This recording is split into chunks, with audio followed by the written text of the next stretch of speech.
കറിയില്ലാത്തതിൻ്റെ പേരിൽ ചോറ് കഴിച്ചാൽ മടിക്കണ്ട, ചപ്പാത്തി തിന്നാനും ഒരു മടിയും കാണിക്കണ്ട. അതിനൊക്കെ അടിപൊളിയായിട്ടുള്ളൊരു സാധനം ഇട്ടിട്ടാണ് വന്നിട്ടുള്ളത്. ഇങ്ങനെ ഉരുളക്കിഴങ്ങ് എന്ത് ചെയ്യുക, തോല് കളഞ്ഞിട്ട് ഇങ്ങനെ ഫ്രഷ് ആക്കി എടുക്കുക. എന്നിട്ട് നല്ല വാഷ് ചെയ്തെടുക്കാൻ കേട്ടോ. എന്നിട്ട് കൊയ്പ്പിന്നൊക്കെ നല്ല പീക്കോട്ടെ. എന്നിട്ട് എന്ത് ചെയ്യുക, സ്ലൈസായിട്ട് അങ്ങനെ കട്ട് ചെയ്തെടുക്കുക. നല്ല സ്മൂത്തിയായിട്ട് കട്ട് ചെയ്തെടുക്കണം കേട്ടോ. ഒരുപാട് കട്ടിയൊന്നും പാടില്ല.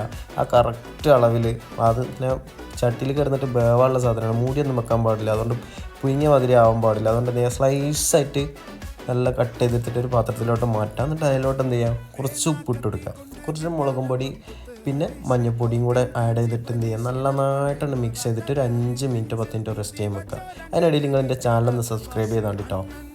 പിന്നെ അതിലേക്ക് എന്ത് ചെയ്യുക, കുറച്ച് വെളിച്ചെണ്ണ വരിക, എന്നിട്ട് കുറച്ച് കറിവേപ്പില ഇട്ടിട്ട് ഇത് നന്നായിട്ടുണ്ട് വിതറിയിട്ട് നല്ല നല്ല തിക്നെസ് ആയിട്ട് ഇങ്ങനെ വെച്ചെടുക്കുക.